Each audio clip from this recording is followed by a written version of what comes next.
Boss Janie, para sa mga nasila.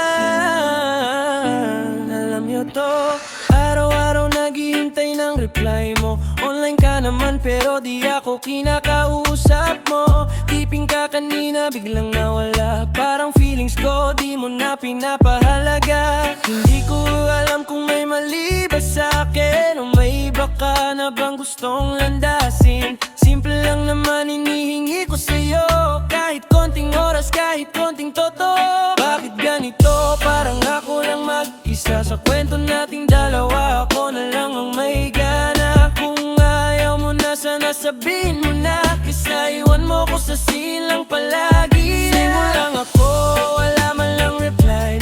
Parang puso ko iniwan mong dry. Kahit online ka, di mo ako pinapansin. Boss J, inihina, stuck sa scene zone again. Sa bawat motif, umasa pa rin. Baka ikaw na yon, pero wala pa rin. Mga chat ko sa'yo, parang hangin lang. Dumadaan lang, pero walang patutunguhan. Hindi ko na alam kung aantayin pa o tuluyan na nga alis sa sitwasyon na to ba. Pero sa totoo lang mahirap pakawalan, kahit alam kong ako'y napag-iwanan. Slow down, masakit pero totoo. Di lahat ng gusto mo babalik sa'yo. Kung hindi para sa'yo, hayaan mo na.